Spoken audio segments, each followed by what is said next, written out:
সাধারণ মানুষের সমস্যার ছবিটা প্রথমে আপনাদের দেখাবো। বালিঘাট এবং বালিহল স্টেশনের মাঝে সিসিআর ব্রিজ সংস্কার হচ্ছে, আর তার জন্য বালি ব্রিজে যান চলাচল নিয়ন্ত্রণ করা হচ্ছে। স্বাভাবিকভাবেই যাত্রীরা সমস্যায় পড়েছেন। অন্তত 2 থেকে 3 কিলোমিটার পায়ে হেঁটে তাদেরকে বাস ধরতে যেতে হচ্ছে সেই রাজচন্দ্রপুরে।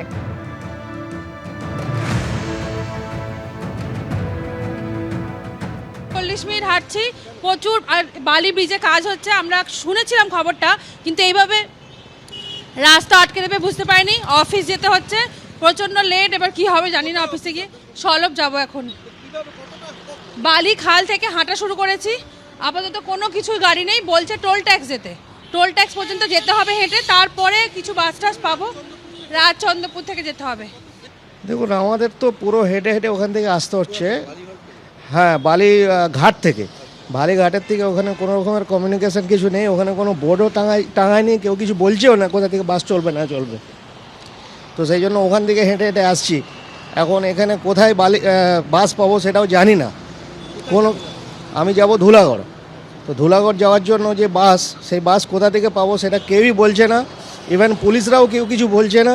কোনো নোটিশ বোর্ড নেই, কিচ্ছু নেই। তো এটা সত্যিই খুব আমাদের জন্য দুঃখজনক যে এইভাবে কাজ শুরু করা বন্ধ হোক, কিন্তু এইভাবে কাজ শুরু করা সত্যি খুব দুঃখজনক। দেখুন, মানুষের সুবিধার জন্যই ব্রিজ সারাই হচ্ছে, কিন্তু সাধারণ মানুষ তো নিরুপায় হয়ে রয়েছেন। কিভাবে পেরোবেন? গার্ডওয়াল রয়েছে, তার উপরে দেখুন কাঁটা লাগানো রয়েছে, সেটাই পেরোনোর চেষ্টা করছেন মানুষজন, আর তাতেই পুলিশের সঙ্গে বচসা।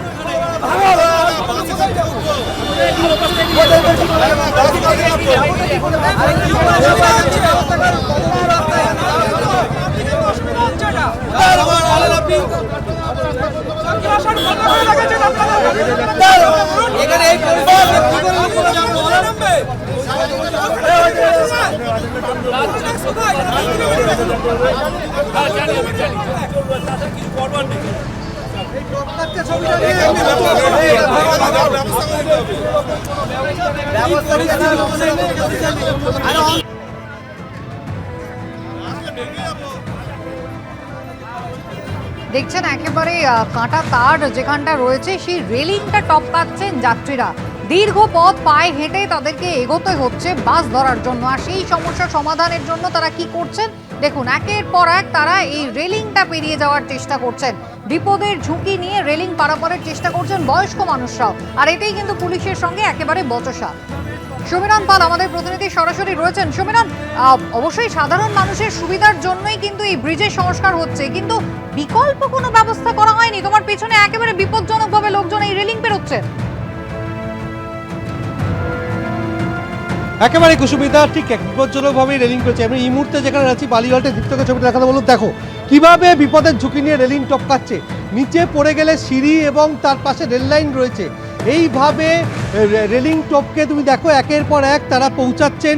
যেহেতু সমস্ত বাস যেগুলো রুটের যায় হাওড়ার দিকে, হুগলির দিকে, সেগুলো যাচ্ছে হচ্ছে নিবেদিতা সেতু হয়ে, অর্থাৎ দক্ষিণেশ্বর থেকে নিবেদিতা সেতু হয়ে পৌঁছচ্ছে। সেখানে প্রত্যেকে দেখা যাচ্ছে একে একে রেলিং টপকাচ্ছে। আপনাদের রেলিং টপকাচ্ছে রাস্তা বন্ধ থাকলে কি করবে? রাস্তা কোনো বিকল্প রাস্তা আমার তো জানা ওনারাই বা বলছেন না, কোনো পুলিশ প্রশাসনে কিছু বলছেন না, বলছে যাওয়া যাবে না। কোথা দিয়ে যেখান দিয়ে পার হচ্ছে সেখানেও গার্ড করে দিচ্ছে, কোথা দিয়ে যাওয়া আমরা যেতে পারছি না, কি করব। অর্থাৎ তারা বুঝে উঠতে পারছেন না। আমি দীপ্তকে আরও একবার ছবিটা দেখাতে বলবো। কিভাবে পেছন দিকে দেখো রেলিং পেরিয়ে যাচ্ছে এবং নিচে খাদের মতো সিঁড়ি রয়েছে, পাশে রেল লাইন রয়েছে। যে কোনো সময় একটা বড় ধরনের দুর্ঘটনা ঘটতে পারে এবং তারা যাচ্ছে। এবং শুধু তাই নয়, এই যে রেলিং পেরোনো নয়, রেলিংয়ের পরে যে দুর্গাপুর এক্সপ্রেসওয়ে রয়েছে, সেই এক্সপ্রেসওয়ে সেখানে প্রচণ্ড গতিতে গাড়ি আসছে, সেখানে কোনো ট্রাফিক পুলিশ নেই। কি সমস্যা? আরে এখান থেকে যে বালিতে তো প্রচুর প্যাসেঞ্জার আছে, তাহলে মানুষগুলো যাবে কি করে? তাহলে বাস তো যদি সবই ওখান দিয়ে যায়, তাহলে তো বিকল্প একটা রাস্তা করা দরকার ছিল আগে। দেখো কিভাবে বিপদের ঝুঁকি নিয়ে যাচ্ছে। এখানে দেখো একেবারে হাইওয়ে, সেখানে দেখা যাচ্ছে প্রচুর মানুষ তারা জড়ো হয়ে রয়েছেন। তারা বাস ধরবেন বলে তাদের সুনির্দিষ্ট কোনো রাস্তা নেই। তারা কেউ রেলিং কিছুক্ষণ আগে আমরা দেখছিলাম যে এই যে লোহার রেলিং টপকাতে গিয়ে কয়েকজন আহত হয়েছে। শুধু তাই না, রীতিমতো হামাগুড়ি দিয়ে তাদেরকে আসতে হচ্ছে।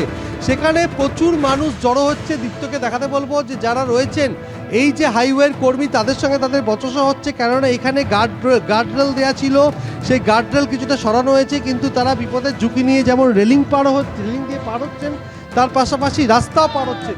অর্থাৎ বিপদের ঝুঁকি এবং সারি সারি দিয়ে মানুষ তারা হেঁটে আসছেন। এখানে দেখা যাচ্ছে যারা যারা নিরাপত্তারক্ষী হাইওয়ে তারা নেমেছেন, তারা যারা রেলিং পেরোচ্ছেন তাদেরকে বারণ করছে এবং পুলিশ এই মুহূর্তে এসছে, এসে তাদেরকে নামিয়ে দেওয়ার চেষ্টা করছে।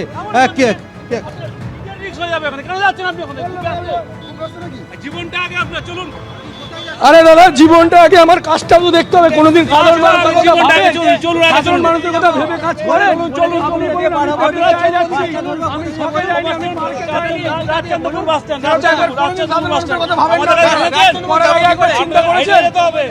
একবার আপনি ক্যামেরাটা আমার সামনে তুলুন। কোনোদিন একবার সাধারণ মানুষের কথা ভাবে না এনারা। এনারা এখন ডিউটি দেখাচ্ছেন, আমি পেটের দায়ে খাই যাচ্ছি, আমি তাহলে কি করে যাবো? এতগুলো মানুষ দাঁড়িয়ে আছে, এত চন্দ্রপুর এইখানে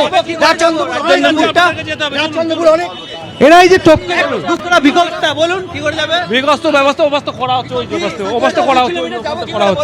চলুন চলুন, যারা গন্তব্যে পৌঁছবেন, চলুন চলুন। এই দুর্ঘটনা ঘটে গেলে সবাই চলুন কোনো দুর্ঘটনা ঘটে চলুন চলুন। আর আপনারা কি করেছেন এখানে? এখানে যে এত মানুষ রেলিং টপকে যাচ্ছে, দুর্ঘটনা ঘটে তার দায় কার?